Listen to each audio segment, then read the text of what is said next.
കൂട്ടുകാർക്ക് ശുഭരാത്രി നേർന്നുകൊണ്ട് നമുക്ക് നേരെ വേദയുടെ വിക്രത്തിന്റെ നാളത്തെ നല്ലൊരു പ്രൊമോ വിശേഷം കേട്ടാലോ. അതിനു മുമ്പായിട്ട് ആദ്യമായി കാണുന്നവരുണ്ടെങ്കിൽ ചാനൽ ഇഷ്ടപ്പെട്ട ഒന്ന് സബ്സ്ക്രൈബ് ചെയ്യാൻ മറക്കരുത്. വീഡിയോ ഇഷ്ടപ്പെടുവാണെങ്കിൽ ഒരു ലൈക്ക് തരാനും മറക്കരുത് കേട്ടോ. നമുക്ക് നേരെ നമ്മുടെ വിശേഷത്തിലേക്ക് പോയാലോ. അങ്ങനെ ഇന്നത്തെ വിശേഷം നമ്മൾ കണ്ടു. അയ്യപ്പൻ അവസാനം നല്ല ഫിറ്റ് ആയിട്ട് നേരെ മാഷിന്റെ വീട്ടിലേക്ക് വരുവാണ്. പിന്നീട് മാഷ് അങ്ങോട്ട് ഇറങ്ങി ചെന്നിട്ട് പറഞ്ഞു, അയ്യപ്പ എനിക്ക് നിന്നോട് സംസാരിക്കാൻ സമയമില്ല. കാരണം നീ ഫിറ്റ് അല്ലാത്ത സമയത്ത് ഇങ്ങോട്ട് വന്നാൽ മതി എന്ന് പറയണം. അല്ല മാഷെ, മാഷിനോട് എനിക്ക് സംസാരിച്ചാൽ മതിയാവുള്ളൂ. നിങ്ങളുടെ മോൻ എന്തിയെ? നിങ്ങളുടെ മോൻ കാരണം എന്റെ മോളുടെ ജീവിതം തറന്ന് പറയണം.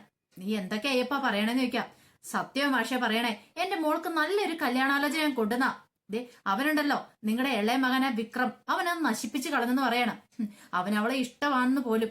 ഇത് കേട്ടതും വേദ ഒന്ന് ഞെട്ടിപ്പോയി. പെട്ടെന്ന് ശ്രീജ വേദനെ നോക്കുവാണ്. വേദയുടെ മുഖത്തെ ഭാവമാറ്റം കണ്ടപ്പോ തന്നെ ശ്രീജയ്ക്ക് മനസ്സിലായി. കാരണം വേദയ്ക്ക് അത്രമാത്രം വിഷമമായിട്ടുണ്ടെന്ന്. അപ്പോഴേക്കും നന്ദിനി അവരൊക്കെ അങ്ങോട്ട് അങ്ങോട്ട് ഇറങ്ങി വരുവാണ്. നന്ദിനി ഇത് കേട്ട് കഴിഞ്ഞപ്പോഴത്തേനും ഒരു നിമിഷം ഒന്ന് ഞെട്ടി. ആഹാ കൊള്ളാലോ, സൂപ്പർ ആയിട്ടുണ്ട്. അങ്ങനെയാണെങ്കിൽ കള ഒന്ന് കൊഴുക്കും എന്നൊക്കെ ഓർത്തോണ്ട് നന്ദിനി ഇങ്ങനെ ചെവി വട്ടം കുറിപ്പിച്ചു പിടിച്ച് നിൽക്കുവാണ്. ഇവിടെ നടക്കുന്ന സംഭവ വികാസങ്ങളൊക്കെ അപ്പോഴപ്പോൾ തന്നെ അത് വർഷേനെ വിളിച്ച് അറിയിക്കുകയും ചെയ്യണമല്ലോ. ഈ സമയം മാഷ് പറഞ്ഞു, അയ്യപ്പ വെറുതെ കുടിച്ചിട്ട് വീട്ടിൽ വന്ന് അനാവശ്യം പറയലെന്ന് പറയണം.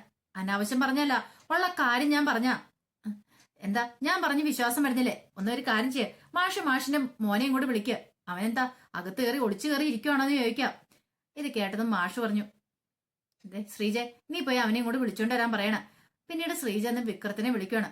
വിക്രത്തിനെ വിളിച്ചിട്ട് പറഞ്ഞു, അതെ ആ രാധയുടെ അച്ഛൻ കാണാൻ വന്നിട്ടുണ്ട്, അച്ഛൻ നിന്നെ അങ്ങോട്ട് വിളിക്കുവാന്ന് പറയണം. ഇത് കേട്ടതും വിക്രത്തിന് കാര്യം ഏകദേശം മനസ്സിലായി. അയാൾ ഇങ്ങോട്ട് വന്നിട്ടുണ്ടെങ്കിൽ ഇന്ന് അവിടെ ചെന്ന് ആ ഇതിന് പ്രതികാരം ചെയ്യാൻ വേണ്ടി വന്നതായിരിക്കും. കല്യാണം മുടക്കിയതിന് പ്രതികാരം. പിന്നീട് വിക്രം അങ്ങോട്ടേക്ക് ഇറങ്ങി വന്നു. എന്താ നീക്ക് വേണ്ടെന്ന് ചോദിക്കാം.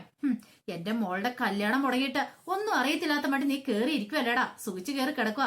നീ ഒരു കല്യാണം കഴിച്ചില്ലേ ഈ നിൽക്കുന്ന പെണ്ണിനെ? എന്നിട്ടും പോരാഞ്ഞിട്ട് നിനക്ക് എന്റെ മോളെയും കൂടെ വേണമല്ലേ? എന്റെ മോളെ ഇത്ര നാളെ നീ കയ്യും കലാശവും കാണിച്ച് വെച്ചോണ്ടിരുന്നിട്ട് അവസാനം അവളെ ഒരു കറിവേപ്പല പോലെ തള്ളിക്കളഞ്ഞിട്ട് നീ ഇവളെ അങ്ങോട്ട് സ്വീകരിച്ചു. കോടീശ്വരയെ വരുത്തി വന്നു കഴിഞ്ഞപ്പോഴത്തേനും എന്റെ മോൾക്കൊരു വിലയില്ലാതായി. ഓട്ടക്കാരിയായ അവളെ നീ ചവിട്ടി തേച്ച് വിട്ടല്ലേന്ന് ചോദിക്കാം. ദേ അനാവശ്യം പറയരുത്, വീട്ടിൽ കയറി വന്നിട്ടെന്ന് പറയാം. നിനക്ക് കാണിക്കുന്നതിന് കുഴപ്പമില്ലല്ലേ, ഞാൻ പറയുന്നതിനാ നിനക്ക് കുഴപ്പം അല്ലേന്ന് ചോദിക്കണം. ഞാൻ എന്ത് കാണിച്ചെന്നാ നിങ്ങൾ പറയണേ? എന്ത് കാണിച്ചെന്നോ? എന്റെ മോളുടെ ജീവിതം തകർത്തില്ലേന്ന് ചോദിക്കുക. ഇനി അവൾക്ക് നല്ലൊരു ആലോചന വരുമോ? ഏത് ആലോചന വന്നാലും നിന്റെ പേരിൽ അതൊക്കെ അലസിപ്പോയിക്കൊണ്ടിരിക്കുക.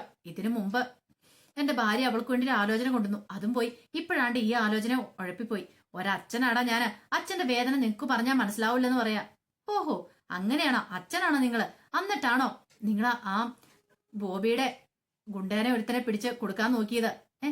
നിങ്ങൾ എന്ത് പരിപാടിയെ കാണിച്ചേ? നിങ്ങളൊരു അച്ഛനാണെ അങ്ങനെ ചെയ്യുന്നതാണോ? അവനൊരു ഗുണ്ടയാണോ അഭിലാഷ്? അവനെ പോലുള്ള ഒരുത്തനാണോ നിങ്ങൾ നിങ്ങളുടെ മോളെ പിടിച്ചു കൊടുക്കാനായിട്ട് ശ്രമിച്ചെന്ന് ചോദിക്കാം. ഇത് കേട്ടത് അയ്യപ്പൻ പറഞ്ഞു, അതൊക്കെ ചോദിക്കാൻ നീ ആരടാ? എന്റെ മോളുടെ കാര്യം ഞാനാ തീരുമാനിക്കുന്നത്. പിന്നെ നിങ്ങൾ തീരുമാനിക്കും പോലും. അവൾക്ക് ഈ കല്യാണത്തിന് ഇഷ്ടമില്ലായിരുന്നല്ലോ. അവള് വിളിച്ചിട്ടാ ഞാൻ അങ്ങോട്ട് വന്നേ. നിങ്ങളുടെ മോള് തന്നെ വിളിച്ചു പറഞ്ഞിട്ടാ. അല്ലാതെ നിങ്ങൾക്ക് വേണ്ടിയിട്ട് നിങ്ങളുടെ മോളുടെ കല്യാണം മുടക്കാൻ വേണ്ടി വന്നൊന്നും അല്ല ഞാന്. അവനെ പോലെ ഉള്ള ഒരുത്തിന് നിങ്ങളുടെ മോളെ കെട്ടിച്ചു കൊടുക്കുന്നതിന് പകരം കെട്ടി തൂക്കി വല്ല കടലിലും കൊണ്ട് താഴ്ത്തുന്ന. കാരണം അതിനേക്കാളും ഭേദം അതായിരിക്കും എന്ന് പറയണം. ഇത് കേട്ട അയാൾ പറഞ്ഞു, എടാ ഇതൊക്കെ പറയാൻ നീ ആരടാ? എന്റെ മോളെ ഞാൻ ചിലപ്പം ആർക്കെങ്കിലും കെട്ടിച്ചു കൊടുക്കും, ഗുണ്ടയ്ക്ക് കെട്ടിച്ചു കൊടുത്തിരിക്കും, അല്ലെങ്കിൽ ചിലപ്പോൾ അവളെ വിറ്റെന്നിരിക്കും. ഇതൊക്കെ പറയാൻ നീ ആരടാന്ന് ചോദിക്കുകയാണ്. പറഞ്ഞ തീരുവല്ല. മുകുന്ദമാഷിന്റെ കൈ നേരെ അയ്യപ്പന്റെ കവിളത്ത് ഒറ്റ ഒരു അടിയായിരുന്നു. നീ എന്താടാ പറഞ്ഞെന്ന് ചോദിക്കണം. നിന്റെ മോളെ കുറിച്ചാ പറഞ്ഞേ, നിനക്കത് വല്ല ബോധമുണ്ടോ? കള്ള് കുടിച്ചിട്ട് സ്വന്തം മോളെ കുറിച്ച് വന്ന അനാവശ്യം പറയുന്നു. നാണം കേട്ടവനെ, മേല നിന്റെ ഈ പഠിക്കാത്ത തന്നെ കണ്ടുപോയേക്കരുത്. എന്ത് ധൈര്യത്തിലാണ് നീ ഇങ്ങോട്ട് കയറി വന്നേ? നിന്നോട് മുമ്പ് ഞാൻ പറഞ്ഞല്ലേ കുടിച്ചിട്ട് ഇങ്ങോട്ട് കയറി വരില്ലെന്ന് എന്നൊക്കെ പറയണം. കേട്ടപ്പോ അയ്യപ്പ പറഞ്ഞു, ഓഹോ അപ്പം അച്ഛനും മോനും എല്ലാരും കൂടെ ഒരുമിച്ചല്ലെന്ന് ചോദിക്കണം. ഒരു ഒരുമിച്ചും അല്ല, പക്ഷെ ഇതുപോലെ കൊള്ളരുതായ്മയൊക്കെ കൂട്ടു നിൽക്കാനായിട്ട് എന്നെ കിട്ടത്തില്ല. ഇവിടെ വന്ന് മേലാല് ഇങ്ങനത്തെ വർത്താനം പറഞ്ഞേക്കല്ലേ. എടാ രാധേനെ ഞാൻ ചെറുപ്പം മുതൽ കാണുന്ന, അവള് നല്ല കൊച്ചാ. പക്ഷേങ്കില് അവളെ ഏതെങ്കിലും ഒരു ഗുണ്ടയ്ക്ക് കെട്ടിച്ചു കൊടുക്കാൻ നിനക്ക് നാണമില്ലേടാന്ന് ചോദിക്കുക. കള്ളും കുടിച്ച് മൂക്കുമുട്ട കേറി വന്നിരിക്കുന്നു എന്നൊക്കെ പറഞ്ഞിട്ട് അപമാനിക്കുവാണ്. അപ്പോഴേക്കും വിക്രമൊക്കെ ഒരു അന്താളിപ്പോട് കൂടിയിട്ടാണ് നോക്കണേ. കാരണം ആദ്യമായിട്ടാണ് ഇങ്ങനെ അച്ഛൻ ഇങ്ങനെ സുധാകരൻ മാഷ് ഇങ്ങനെ പ്രതികരിച്ച് കാണുന്നത്. മാഷ് ഇതിനു മുമ്പ് ഇങ്ങനെയൊന്നും പ്രതികരിച്ചിട്ടില്ല. അത്രയ്ക്ക് ദേഷ്യം വന്നുകൊണ്ടാണ് ഇങ്ങനെ പ്രതികരിച്ചു തന്നെ. പിന്നീട് മാഷ് പറഞ്ഞ് ഇറങ്ങി പൊക്കോണെന്ന് പറയണം. അങ്ങനെ അവസാനം അയാളെ അങ്ങോട്ട് ഇറക്കി വിടുക അയ്യപ്പനെ. അയാൾ അങ്ങോട്ട് നാണം കിട്ട് ഇറങ്ങിപ്പോയി കഴിഞ്ഞതും വിക്രം പുറകെ എന്നിട്ട് പറഞ്ഞു, മേലാല് ഇങ്ങനത്തെ വർത്താനമായിട്ട് ഇങ്ങോട്ട് പടി ചവിട്ടിയോണ്ടല്ലോ, ഇതൊന്നും ആയിരിക്കില്ല ഇതിന്റെ പുറകെ നിനക്കിട്ട് തരാൻ പോന്നേ എന്നൊക്കെ പറയാണ്. അങ്ങനെ നാണം കിട്ട അയാൾ പറഞ്ഞു, ഞാൻ കാണിച്ചുതരാ എന്നൊക്കെ പറഞ്ഞ് വിളിച്ചിട്ട് അങ്ങോട്ടേക്ക് പോവാണ്. ഈ സമയം വേദ വിക്രത്തിനെ ഒന്ന് നോക്കുവാണ്. അപ്പൊ ശ്രീജ പറഞ്ഞു, പാവൻ രാധ, അവള് പാവാ, പക്ഷേങ്കില് ഇതുപോലത്തെ ഉള്ള അച്ഛനൊക്കെ ഉണ്ടെങ്കിൽ അവളുടെ ജീവിതം എന്തായി തീരും. ഇതുപോലെയുള്ള കല്യാണാലോചനയും കൂടെ വന്നിട്ടുണ്ടെങ്കിൽ അവളുടെ ജീവിതം തകർന്നു പോകത്തല്ലേ ഉള്ളെന്നൊക്കെ പറയണം. വിക്രം പിന്നീട് ദേഷ്യപ്പെട്ട അകത്തേക്ക് അങ്ങോട്ട് കയറി പോവാണ്. ഇതെല്ലാം കണ്ടിട്ടും കേട്ടിട്ടും എന്ത് ചെയ്യണം എന്നറിയത്തില്ലാതെ വേദ ഒരു നിമിഷം ഇങ്ങനെ നിൽക്കുവാണ്. പിന്നീട് അയ്യപ്പൻ നേരെ വീട്ടിലേക്ക് ചെല്ലുവാണ്. ചെന്ന് കഴിഞ്ഞപ്പോഴത്തേനും വിക്രം നേരെ രാധനെ വിളിച്ച് പറഞ്ഞിട്ടുണ്ടായിരുന്നു, നിന്റെ അച്ഛനെ ഇവിടെ വന്ന് കിടന്ന് പറഞ്ഞ കാര്യങ്ങളൊക്കെ. ഇതറിഞ്ഞു കഴിഞ്ഞപ്പോഴത്തേനും രാധയ്ക്ക് സഹിച്ചില്ല. കാരണം രക്ഷിക്കാനായിട്ട് കൃത്യസമയത്ത് വിക്രമാണ് ചെന്നത്. അങ്ങനെയുള്ള വിക്രത്തിന്റെ നേരെയാണ് അയ്യപ്പൻ അങ്ങനെയൊക്കെ പെരുമാറിയത്. അയ്യപ്പൻ വരാൻ വേണ്ടി കാത്തിരിക്കുമായിരുന്നു. അങ്ങനെ അയ്യപ്പൻ അങ്ങോട്ട് ചെന്ന് കഴിഞ്ഞപ്പോഴത്തേനും രാധ അങ്ങോട്ട് ചെന്നു. അല്ല, എന്ത് ഭാവിച്ച അച്ഛനെന്ന് ചോദിക്കാണ്. എന്ത്? അല്ല, അച്ഛൻ എന്നാ സുധാരമാഷിന്റെ വീട്ടിൽ പോയെന്ന് ചോദിക്കും. പോയി. അല്ല, അച്ഛനോട് ആരാ പറഞ്ഞ അങ്ങോട്ട് പോയത്? എനിക്ക് വേണ്ടിയിട്ട് അച്ഛൻ പോയെങ്കിൽ മേലെ ഇതുപോലത്തെ നാടകമായിട്ട് ചെന്നേക്കല്ല. പറഞ്ഞു കേട്ടല്ലോ. സുധാരമാഷിന്റെ കയ്യിൽ നിന്നൊരു അടിയും കൊണ്ടാ വന്നിരിക്കുന്നേ. പക്ഷെ ഇനി അങ്ങനെ ആയിരിക്കില്ല. സ്വന്തം മോളുടെ കയ്യിൽ നിന്ന് അടി മേടിച്ചെന്ന് പറയിപ്പിക്കണ്ട നാട്ടുകാരെ കൊണ്ട്. തല്ലുകൊള്ളി തന്താന്നുള്ള പേര് കേൾപ്പിക്കാൻ വേണ്ടിയിട്ട് നിങ്ങൾ ഒരുങ്ങരുത്. ഇത്രയും കാലം ഞാൻ അങ്ങനെ ചെയ്തിട്ടില്ല.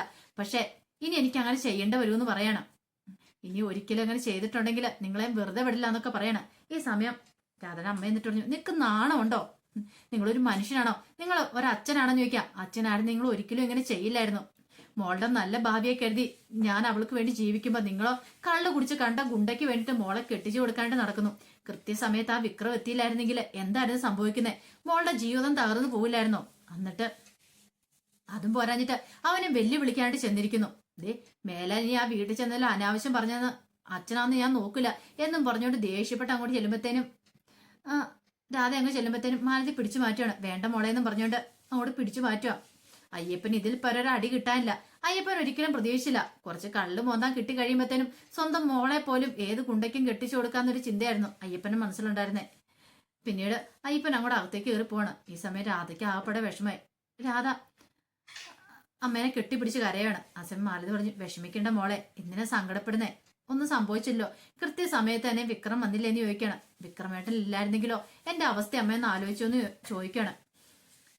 പിന്നീട് വേദ മുറിയിലേക്ക് ചെല്ലുവാണ്. അപ്പം ചെന്ന് കഴിയുമ്പത്തേനും വിക്രം പുറത്തേക്ക് വേണ്ടി റെഡി ആയിക്കൊണ്ടിരിക്കുക. അപ്പൊ വേദ ഒരു ഗ്ലാസ് ചായയൊക്കെ ആയിട്ടാ ചെല്ലുന്നത്. ഇത് കണ്ടപ്പോഴത്തേനും വിക്രം ചോദിച്ചു, എന്താ മുറിയിലേക്ക് പതിവിലും വിവരേതായിട്ടുള്ള ചായയൊക്കെ ആയിട്ട്?